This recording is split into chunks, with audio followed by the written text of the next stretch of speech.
الحمد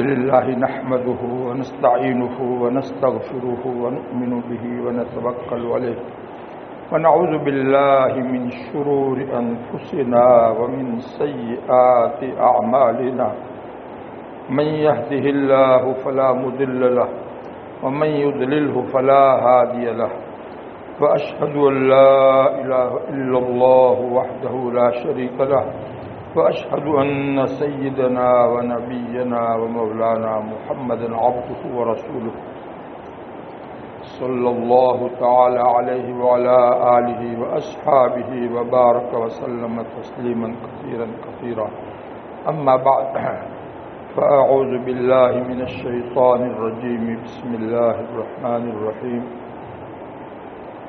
يا أيها الذين آمنوا اجتنبوا كثيرا من الظن إن بعد الظن إثم ولا تجسسوا ولا يغتب بعضكم بعضا أيحب أحدكم أن يأكل لحم أخيه ميتا فكرهتموه فاتقوا الله إن الله تواب رحيم وقال رسول الله صلى الله عليه وسلم إياكم والظن فإن الظن أكذب الحديث ولا تحسسوا ولا تجسسوا ولا تناجشوا ولا تحاسدوا ولا تباغضوا ولا تدابروا وكونوا عباد الله إخوانا۔ آج کی مجلس کا عنوان ہے بدگمانی اور اس کا علاج، اسی طرح تجسس اور اس کا علاج۔ ہمارے معاشرے میں یہ دو بیماریاں جو روحانی بیماریاں ہیں، جس کو لوگ گناہ ہی نہیں سمجھتے ہیں، بدگمانی کو، تجسس کو گناہ ہی نہیں سمجھتے ہیں، حالانکہ قرآن پاک میں صاف طور پر اللہ رب العزت نے ہم ایمان والوں کو مخاطب کر کے صاف الفاظ میں منع کیا ہے کہ بدگمانی سے بچو، اے ایمان والو، اجتنبو، بچو، اس سے کثیرم من الظن، بہت سے گمانوں سے بچو۔ یہ الفاظ ہے، بہت سے گمانوں سے بچو۔ بہت سے گمان بچنے کے لائق ہے، تمہارے گمان زیادہ تر ایسے ہے کہ جن سے بچنا ضروری ہے۔ یہ معلوم ہوا کہ بدگمانی عام طور پر انسانوں میں ہوتی ہے۔ اللہ تعالیٰ خالق کے کائنات ہے، ہم سب کو پیدا کرنے والے، ہمارے نفس کو جاننے والے، ہمارے مزاج کو جاننے والے ہیں، تو زیادہ گمانوں سے بچنے کا حکم دیا۔ اور پھر آگے حکم کیا دیا، آگے کیا فرمایا، ان بعد الظن اسم، گمان کا تھوڑا سا حصہ بھی گناہ ہے، براہ راست گناہ ہے۔ گمان کا تھوڑا سا حصہ بھی گناہ ہے۔ اسم کا لفظ صراحتاً اللہ تعالیٰ فرما رہے ہیں، بچنے کا حکم بھی دے رہے ہیں، اور زیادہ گمانوں سے بچو ایسا کہہ رہے ہیں، اور ایمان والوں کو مخاطب کر کے کہہ رہے ہیں، اے ایمان والو، میرے اوپر ایمان لانے والو، تمہارے فائدے کی یہ بات کہہ رہا ہوں، نصیحت کر رہا ہوں کہ زیادہ گمان تمہارے بچنے کے قابل ہے۔ اور اس کی وجہ یہ ہے کہ گمان کا تھوڑا سا حصہ بھی گناہ ہے۔ ان بعد الظن اسم، اس میں کوئی شک کرنے کی گنجائش نہیں ہے، یقیناً گناہ کا تھوڑا سا گمان کا تھوڑا سا حصہ بھی گناہ ہے، اللہ کی نافرمانی ہے۔ آج کل معاشرے میں ہمارے جو جھگڑے ہوتے ہیں، زیادہ تر لڑائیاں، اس کی بنیاد یہ بدگمانی ہوتی ہے۔ دونوں طرف سے بدگمانی، حقیقت کچھ نہیں ہوتی، بس بدگمانی ہوتی ہے اور اس کو پھر بہت بڑا پہاڑ بنا لیتے ہیں، اس کے اوپر بہت ساری چیزیں آگے اس کے اوپر اپنے دماغ سے طے کر لیتے ہیں کہ ایسا اس کی نیت ایسی ہوگی، اس نے ایسا کیا ہوگا، ایسا کیا ہوگا، پھر کیا ہوگا بھی نہیں رہتا ہے، کیا ہے ایسا جو ہے بن جاتا ہے، اتنا دماغ میں اس کو جماتے ہیں اس کے بارے میں۔ تو یہ جو ہے بہت سارے فتنوں کی جڑ ہے، بہت سارے فتنوں کی اور لڑائیوں کی جڑ ہے کیا؟ بدگمانی۔ آدمی پہلے کسی کے بارے میں کسی قرینے کی وجہ سے، کسی خاص علامت کی وجہ سے غلط گمان قائم کر لیتا ہے، پھر یہ سوچتا ہے کہ یہ بات واقعی میں اس کے اندر ہے کہ نہیں، میں سینہ ٹھوک کر کے کہہ سکوں اس کے اندر واقعی میں ہے کہ نہیں، اس کے لیے اس کا پیچھا کرتا ہے، اس کی جاسوسی کرتا ہے، اس کے اندر یہ عیب جو ہے اس کی تحقیق کرنے کے لیے اس کے پیچھے پڑتا ہے۔ اس کو کہتے ہیں تجسس۔ تجسس بھی حرام ہے، اس لیے کہ اللہ تعالیٰ نے فرما دیا لا ولا تجسسوا، صاف طور پر اللہ تعالیٰ حکم دے کہ ایسا کام مت کرو، تو ابھی اس کو کرنا حرام ہو جاتا ہے۔ جیسے بہت سے گمانوں سے بچنے کا حکم دیا تو بچنا ضروری ہو گیا، فرض ہو گیا، کوئی نہیں بچے گا تو یہ حرام ہوگا، بدگمانی حرام ہے۔ اسی کو حدیث شریف میں اللہ کے نبی صلی اللہ علیہ وسلم نے اس کی تشریح کرتے ہوئے کیا فرمایا ہے؟ ایاکم والظن، اپنے آپ کو بدگمانی سے خوب بچاؤ۔ اللہ کے نبی صلی اللہ علیہ وسلم کے الفاظ دیکھیے، غور کیجیے، ایاکم والظن، اپنے آپ کو بدگمانی سے خوب بچاؤ۔ آگے فرمایا فإن الظن اکذب الحدیث، اس لیے کہ بدگمانی سب سے زیادہ جھوٹی بات ہے۔ اکذب الحدیث فرمایا، اس میں تفضیل کا صیغہ، بہت زیادہ جھوٹی بات ہے، یعنی جیسے اپنے منہ سے تم جھوٹی بات کرنے کو، جھوٹ بولنے کو حرام سمجھتے ہو، ایسا دل میں بدگمانی تم لاؤ گے کسی کے بارے میں تو یہ دل کی سب سے زیادہ جھوٹی بات کہلائے گی۔ اس سے بھی بچنا ایسا ہی ضروری ہے جیسے زبان سے جھوٹ بولنا حرام ہے۔ تو اکذب کا لفظ عربی میں بہت زیادہ جھوٹی بات ہے، صرف جھوٹی بات ہے اتنا نہیں کہا، بہت زیادہ جھوٹی بات ہے۔ یہ کیسے الفاظ اللہ کے نبی صلی اللہ علیہ وسلم کے اسی آیت کی تشریح میں فرما رہے ایاکم والظن فإن الظن اکذب الحدیث۔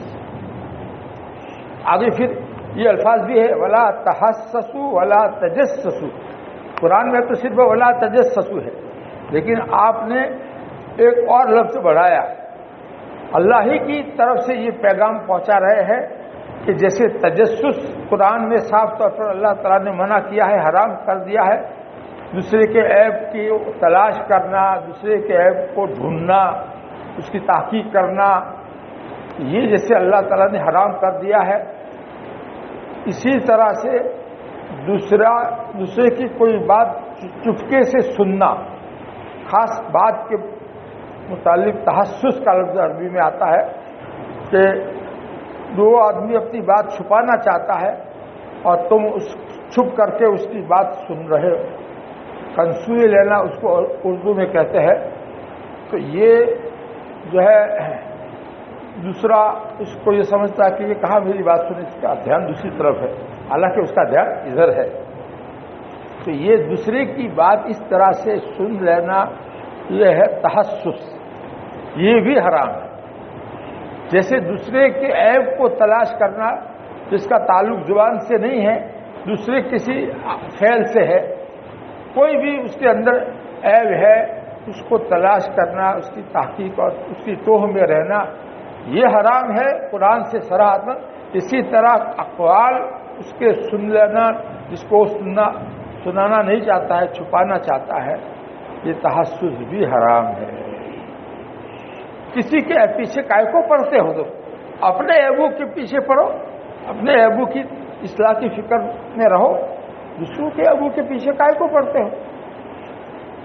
جبکہ وہ ایمان والا بندہ ہے، اللہ کی نظر میں ایمان کی بہت قیمت ہے، ایمان والے بندے کی بڑی قیمت ہے، تم کیوں اس کو ذلیل کرنے کے لیے اس کے ایبو کو تلاش کر رہے ہو؟ تلاش کرنے کا مطلب یہ ہے کہ جب مل جائے گا تو پھر میں سینہ ٹھوک کر کے دوسروں کو کہہ سکوں میں نے دیکھا ہے اس کو ایسا کرتے ہوئے۔ تو یہ آدمی جو ہے یقین پیدا کرنے کے لیے جو بدگمانی ہے اس کو اور یقینی درجے میں لانے کے لیے تجسس کرتا ہے، تحسس کرتا ہے، اس لیے اس کی بھی اجازت نہیں دے رہے اللہ تعالیٰ کہ اس کی اجازت ہی نہیں ہے کہ تو اس کے عیب کو تلاش کرے۔ کیوں تلاش کرتا ہے؟ میرا ایمان والا بندہ ہے، کائے کو اس کے پیچھے پڑتا ہے؟ اپنے عیبوں کو ٹھیک کرنے کے پیچھے پڑ۔ یہ ہے قرآن کی تعلیم اور احادیث کی تعلیم۔ اللہ کے نبی صلی اللہ علیہ وسلم نے حدیث میں قرآن کی باتوں کو واضح کرتے ہوئے اور زیادہ کھولا ہے اور اس کو اچھی طرح سے صاف کیا ہے۔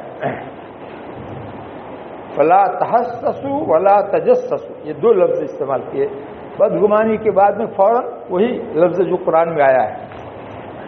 کل غیبت کے بارے میں آیت کا حصہ میں نے اسی آیت کا حصہ پڑھا تھا۔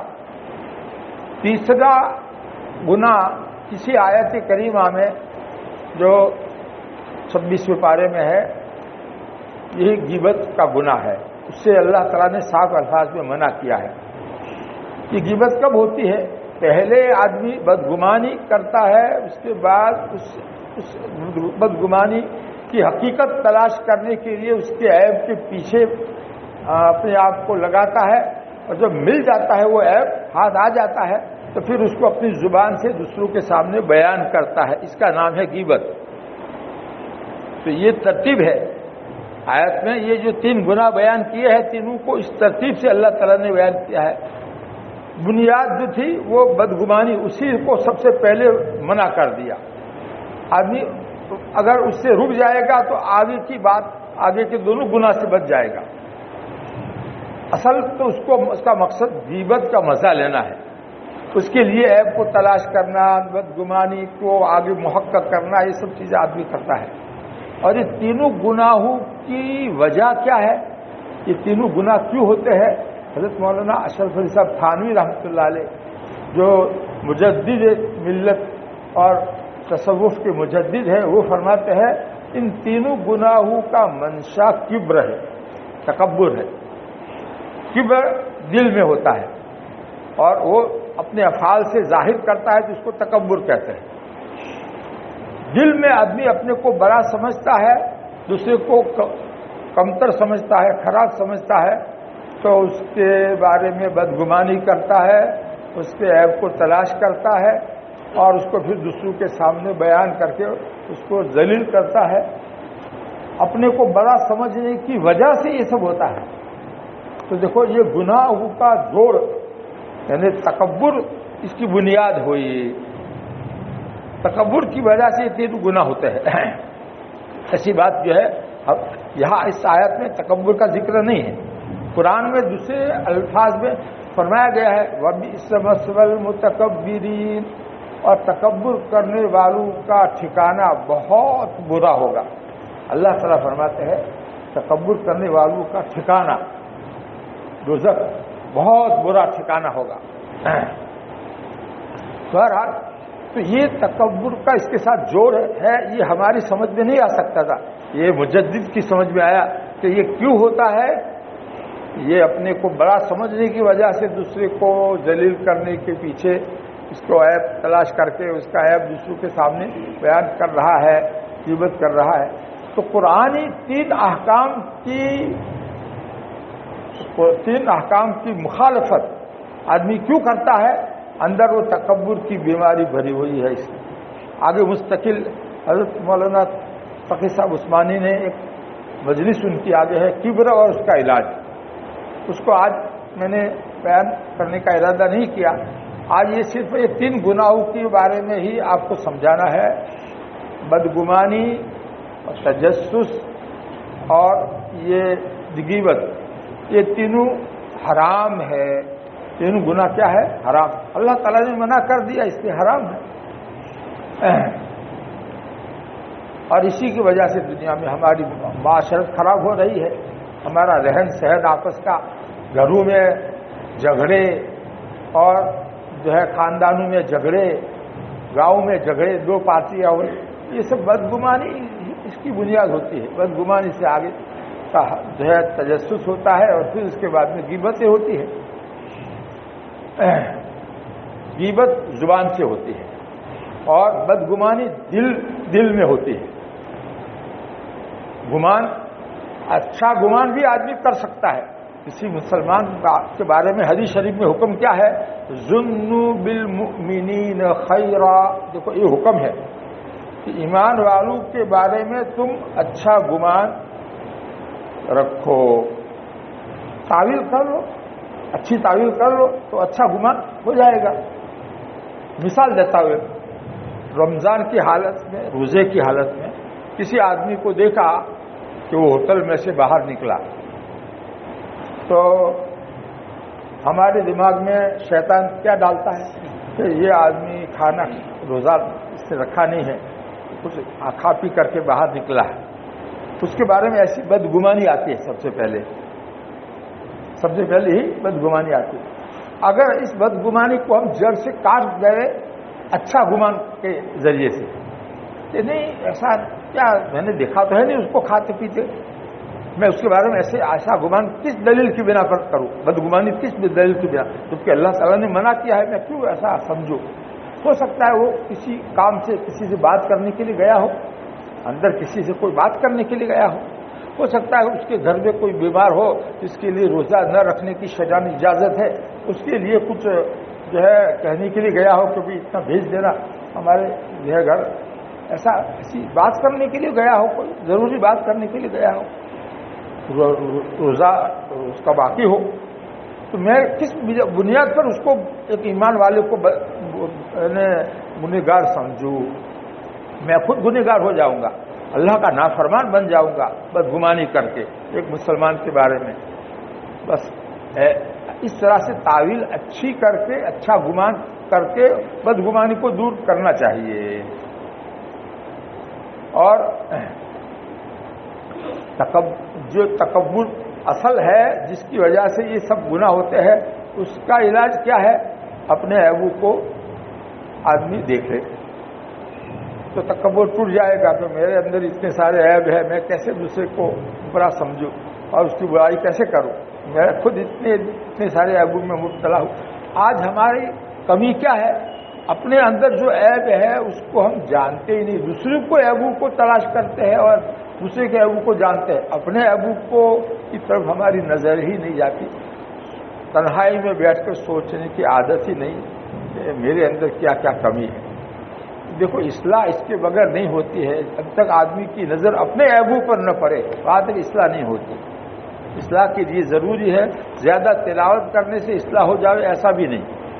اللہ تعالیٰ ثواب دیں گے، قرب اللہ تعالیٰ کا ملے گا، لیکن اندر جو برائیاں ہیں وہ برائیاں نہیں نکلے گی، بدگمانی کی برائی ہے وہ نہیں نکلے گی.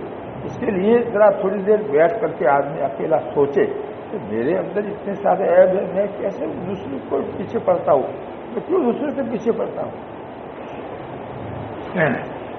بہرحال اس طرح سے اپنی اصلاح کی فکر آدمی کرے گا تو ہی اللہ تعالیٰ اس کو جو ہے توفیق دیں گے اپنی اصلاح کی. اس میں دو بعض ہے حضرت مولانا تقی صاحب عثمانی کے بدگمانی، تجسس اور غیبت کی اصلاح کے بارے میں. حضرت تھانوی رحمۃ اللہ علیہ کے ملفوظ سناتا ہوں. حضرت تعالیٰ نے فرمایا بدگمانی، تجسس اور غیبت کا علاج یہ ہے کہ تواضع اختیار کرو، تکبر کو دل سے نکالو، اور جب تک اصلی بیماری ختم نہیں ہوگی اس وقت تک غیبت کا فوری علاج یہ کرو. جب تک یہ تواضع پیدا نہ ہو جاوے وہاں تک وقتی علاج ایک بتا رہے ہیں. فوری علاج یہ ہے، یہ کرو کہ سوچنے کا مزاج رکھو. کہ میں دوسروں کے بارے میں یہ پڑھا ہو اب میں کیوں دوسروں کے پیچھے پڑھوں؟ اپنے اندر اپنی اصلاح نہیں ہوگی تو میں دوزخ میں جاؤں گا. میں اپنی فکر کروں. یہ تأمل اور غور کرنا، سوچنا، اور کوتاہی اگر ہو جاوے یعنی پھر بھی بدگمانی ہو جاوے تو جرمانہ مقرر کرے کہ جو ہے 10 رکعت پڑھوں گا یا جو ہے 50 روپے خیرات کروں گا. اپنے اوپر بوجھ پڑے ایسا جو ہے جرمانہ اپنے اوپر مقرر کرنا، سزا مقرر کرنا. اور بدگمانی کا وسوسہ جب آوے تو اللہ کے ذکر کی طرف آدمی متوجہ ہو جاوے. استغفر اللہ، استغفر اللہ، لا الہ الا اللہ. اس طرح کچھ نہ کچھ اللہ کا نام لے تو اس کی وجہ سے اس کا ذہن دوسری طرف ہو جائے گا، اللہ کی طرف ہو جائے گا. تو یہ 3 فوری طور پر علاج بتائے. غور فکر کرنا کہ میں کیا کر رہا ہوں، مجھے یہ کرنے کا نہیں ہے، مجھے اپنی اصلاح کی فکر کرنی ہے. اور جو ہے کیوں ہوا مجھ سے یہ، کچھ سزا جو ہے میں اپنے اوپر مقرر کر لوں گا اور اس سزا کو جاری کروں گا تاکہ دوبارہ ایسا گناہ نہ ہو. غیبت ہونے پر جرمانہ. اس لیے بولنے میں فکر اور تأمل سے کام لو کہ جو بول رہا ہوں وہ غیبت ہے یا جھوٹ ہے، جائز ہے یا ناجائز ہے، حرام ہے یا حلال ہے.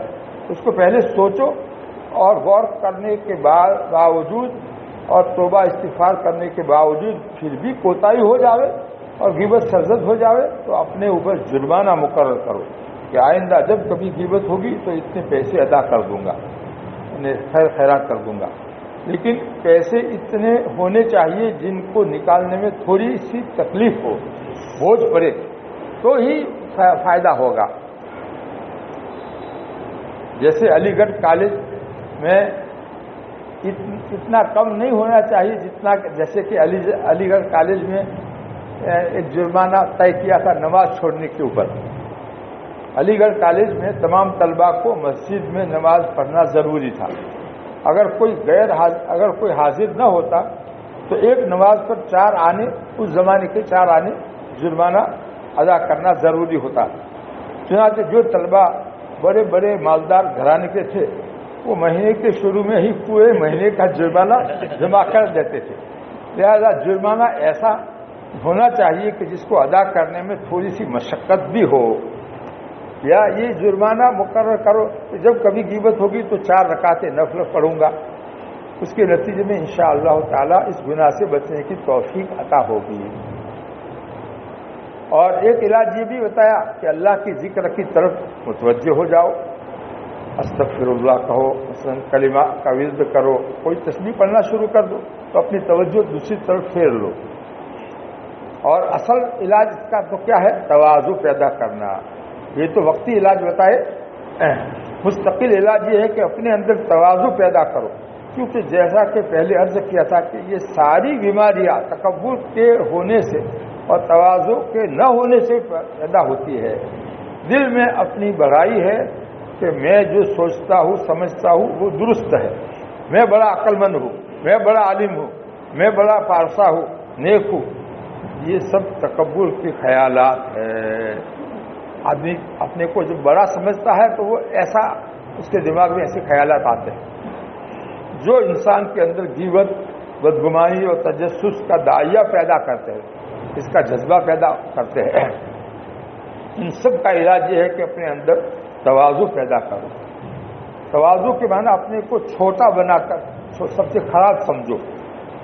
اپنی حقیقت میں غور کرو تو تواضع پیدا ہوگی.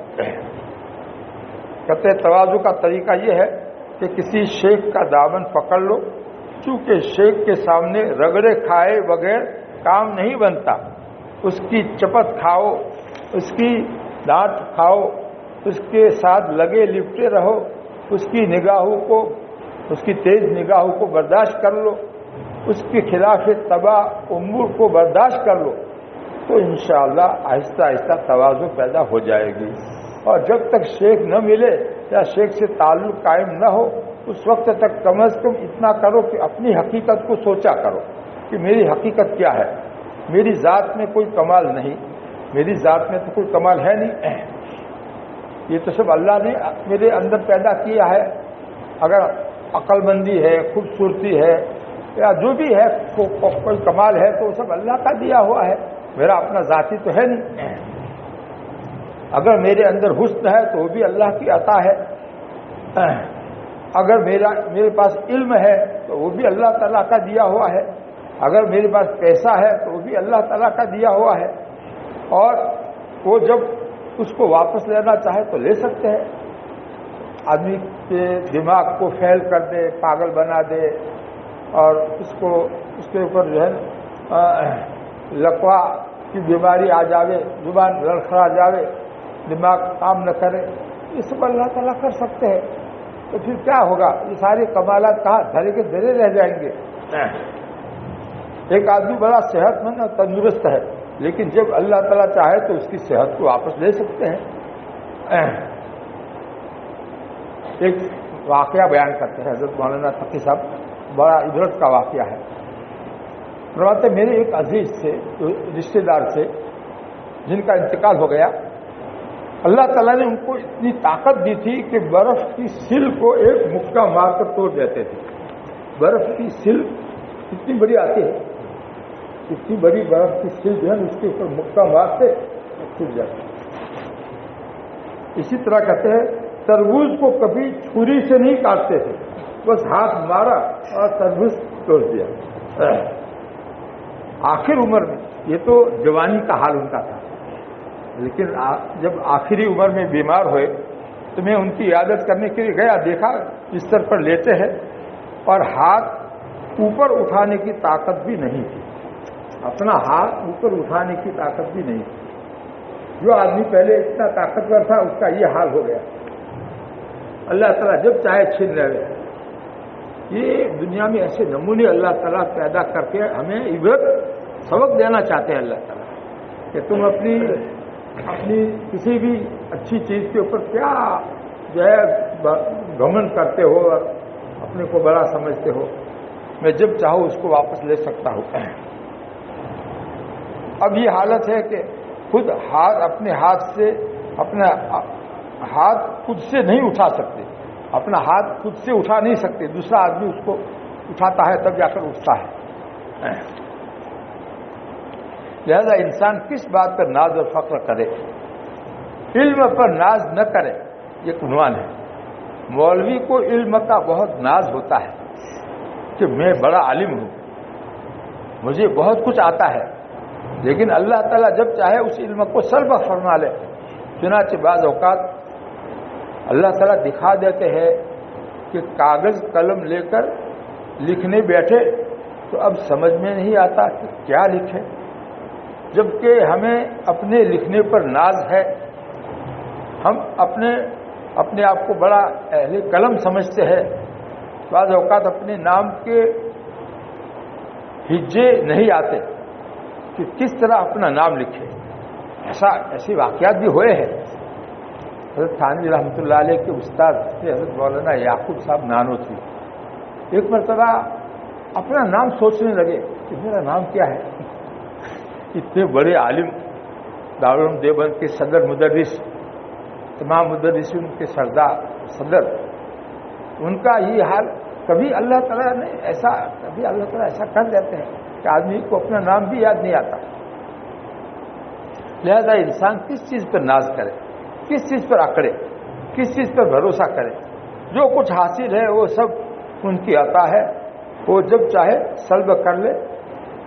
جس دن یہ بات دل میں بیٹھ گئی اور اپنی بڑائی کا احساس دل سے نکل گیا کہ میں تو کچھ نہیں ہوں، ذرہ ناچیز ہوں، بے مقدار ہوں، ہیش در ہیش ہوں، بس اس دن انشاءاللہ تواضع پیدا ہو جائے گی.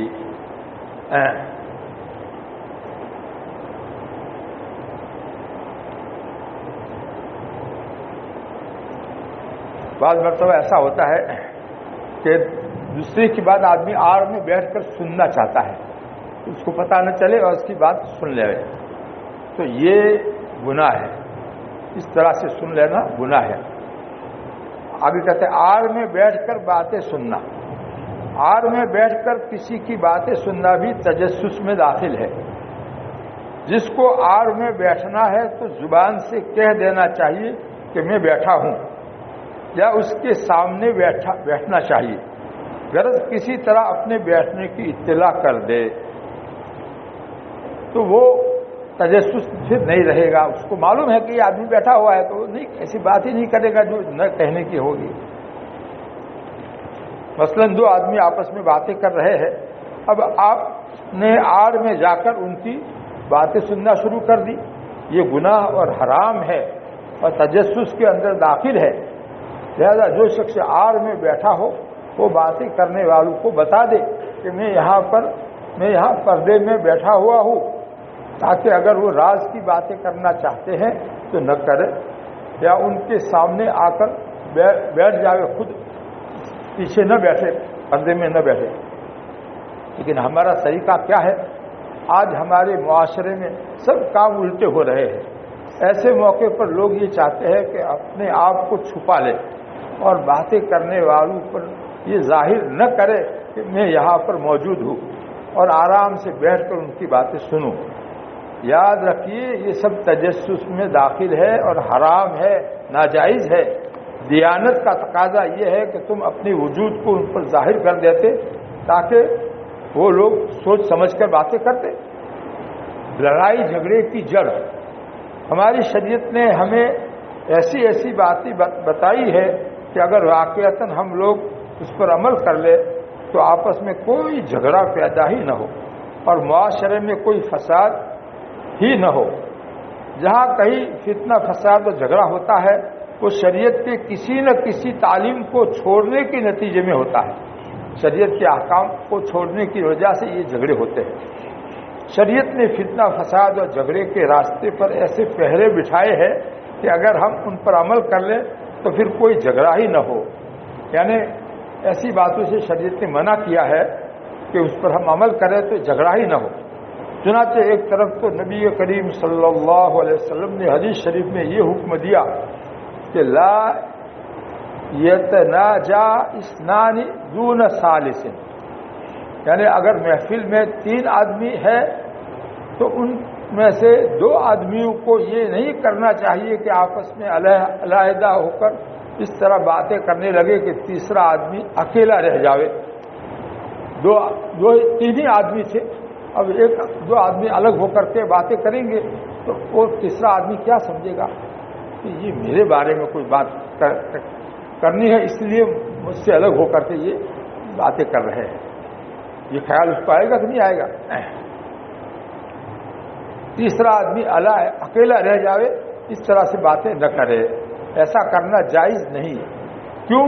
اس لیے کہ تیسرے کو یہ احساس اور خیال ہوگا کہ انہوں نے مجھے اکیلا کر دیا اور میرے بارے میں کوئی بات کر رہے ہیں اور مجھ سے وہ بات چھپانا چاہتے ہیں۔ اس سے اس شخص کی دل شکنی ہوگی، اس کے دل کو چوٹ پڑے گی۔ اس لیے 2 آدمی علیحدہ ہو کر سرگوشی نہ کرے۔ آگے ایسی جگہ پر مت جاؤ، اور دوسری طرف یہ حکم دیا کہ اگر پہلے سے 2 آدمی سرگوشی کر رہے ہیں تو تیسرے آدمی کو چاہیے کہ وہ وہاں نہ جاوے۔ وہ 2 آدمی جو ہے سوچ سمجھ کر کے باتیں کرے، ادھر ادھر دیکھتے کوئی آتا تو نہیں ہے، اس طرح سے وہ ان کا انداز بتا رہا ہے کہ یہ 2 آدمی راز کی کوئی باتیں کر رہے ہیں، تو تیسرے آدمی کو وہاں جانا ہی نہیں چاہیے، سمجھ لینا چاہیے کہ یہ ان کی کوئی راز کی بات ہوگی، میں کیوں جاؤں، ان کو تکلیف ہوگی، تاکہ ان کی باتوں میں خلل واقع نہ ہو اور ان کو اپنی باتیں کرنے دو، تم بیچ میں جا کر کیوں گھستے ہو۔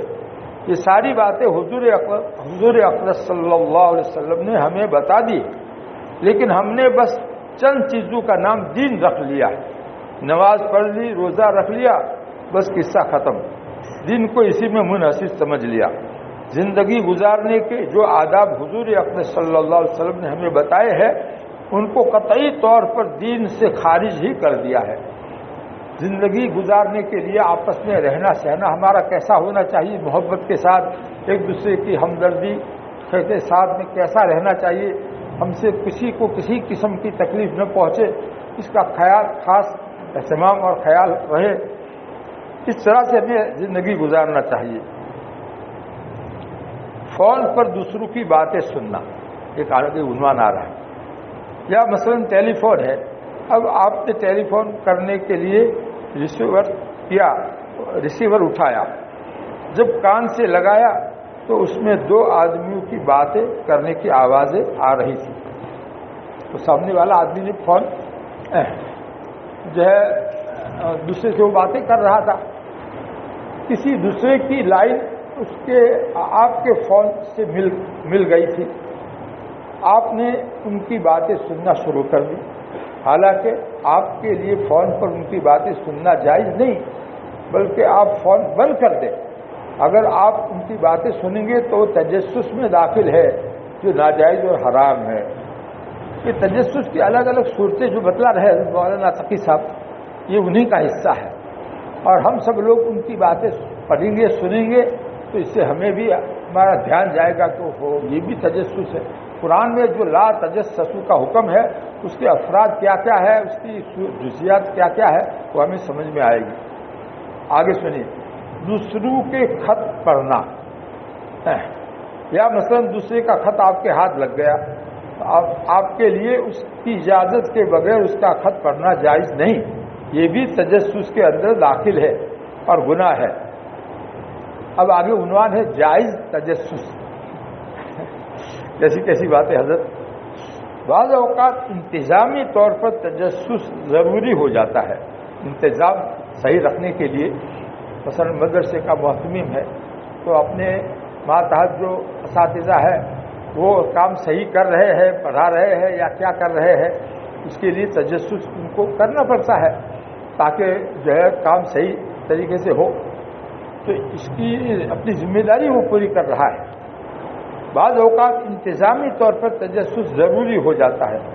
اگر کوئی شخص کسی ادارے کا سربراہ اور ذمہ دار ہے، وہ اگر تجسس نہ کرے تو ادارے میں فساد پھیل جائے.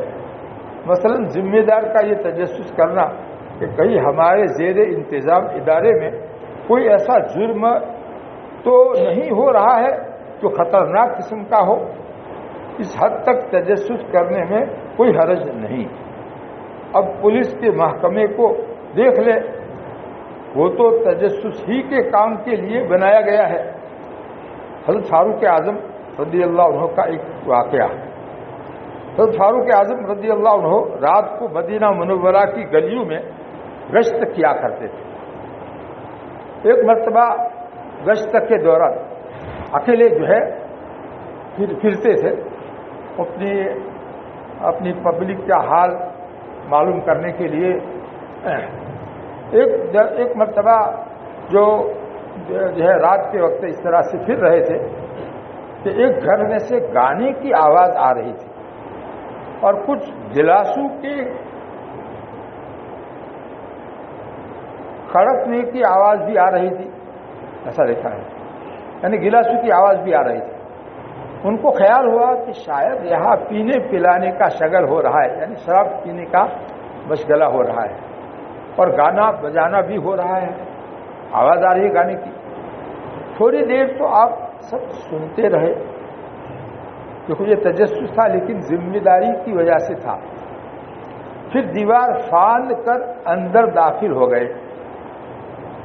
دروازہ بند تھا تو دیوار کے اوپر سے اندر گئے اور دیکھا کہ وہاں شراب پی جا رہی ہے اور گانا بجانا ہو رہا ہے.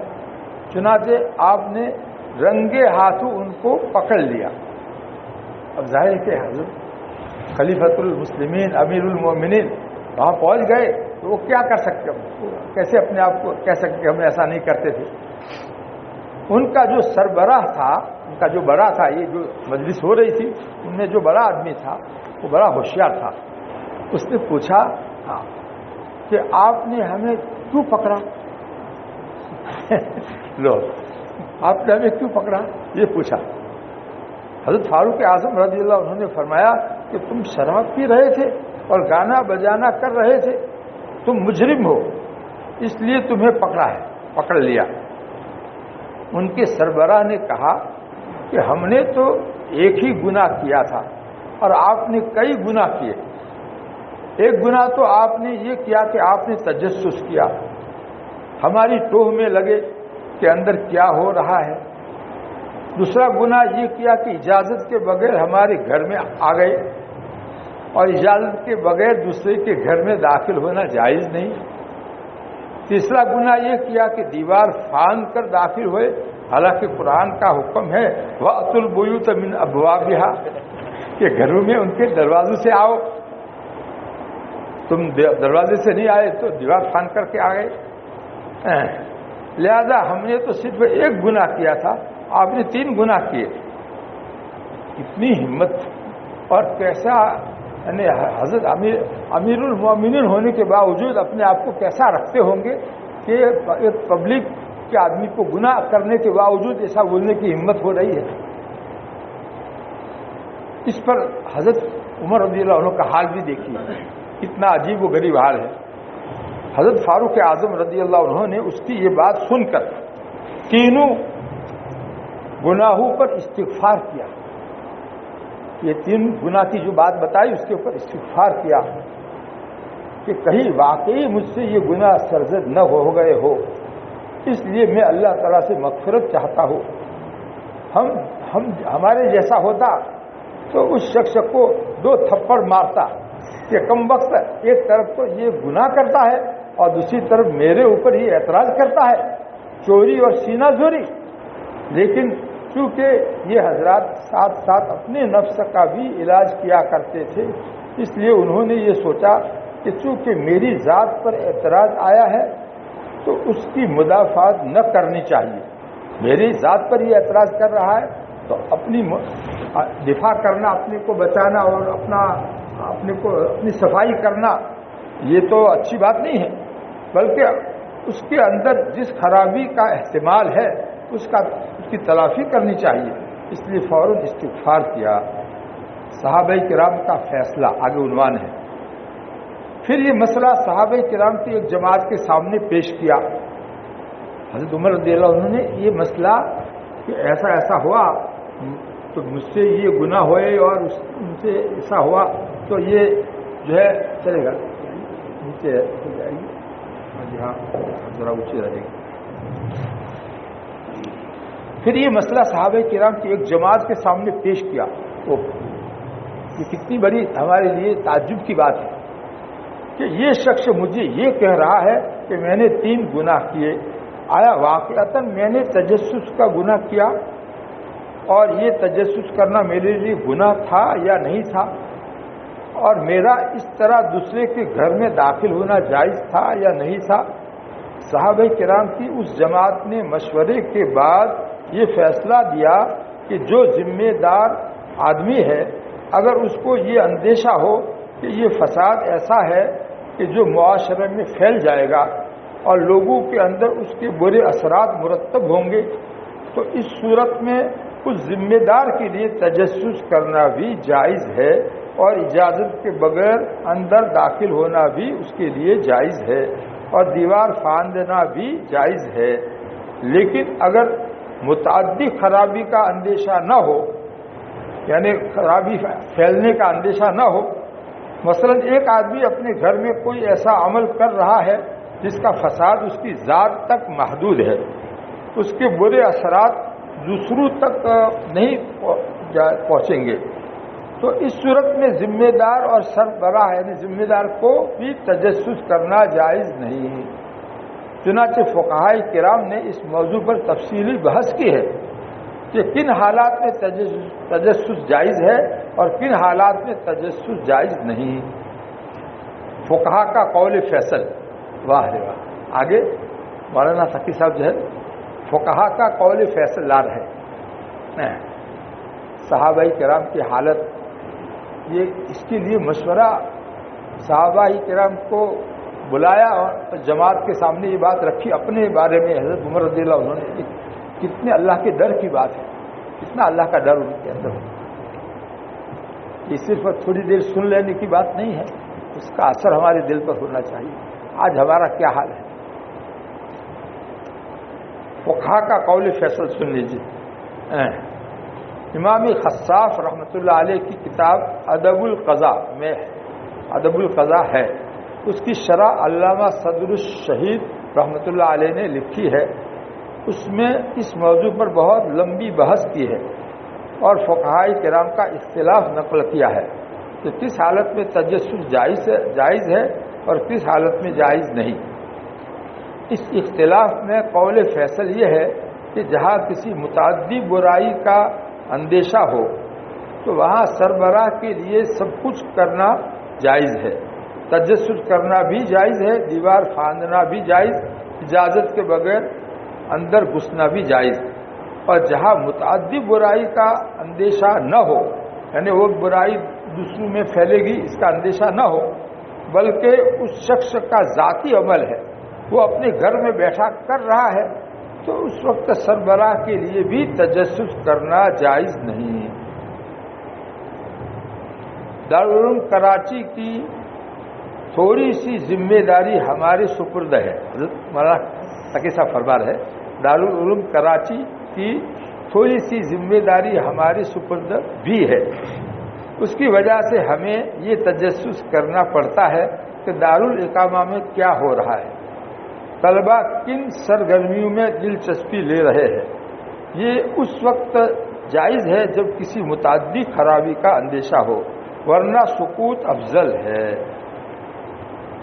یہ قول فیصل جو بتایا عام طور پر محتمم حضرات کو شاید معلوم نہ ہو، مفتی حضرات کو بھی جو بہت گہرے مفتی ہوتے ہیں، پرانے مفتی ہوتے ہیں، ان کے سامنے ہوگا، جیسے مولانا تقی صاحب کے سامنے تھا، خود میرے سامنے بھی یہ قول فیصل نہیں تھا، حالانکہ اتنے سال سے فتوی کا کام کر رہا ہوں، تو ہر ایک مفتی کے سامنے ہر ایک فتوی کی بات ہو یہ کوئی ضروری نہیں ہے۔ تو اس سے معلوم ہوا کہ جو ذمہ دار ہے ان کو اپنے ذمہ داری کے بارے میں بھی شرعی احکام کیا ہے کہ میرے لیے تجسس کون سی صورت میں جائز ہے اور کون سی صورت میں جائز نہیں ہے، اس کا فتویٰ ان کو معلوم کرنا ضروری ہے، اور مفتیوں کو اس طرح کی کتاب دیکھ کر کے جو ہے ان کو صحیح فتویٰ بتانا ضروری ہے، اور ان کو اس پر فوراً عمل بھی کرنا چاہیے۔ لیکن آج اپنی اصلاح کی فکر بہت کم ہے، نہ بڑوں کو ہے نہ چھوٹوں کو ہے، بہت افسوس کی بات ہے۔ خیر، وقت پورا ہو گیا، اللہ تعالی ہمیں ان باتوں پر عمل کرنے کی توفیق عطا فرمائے۔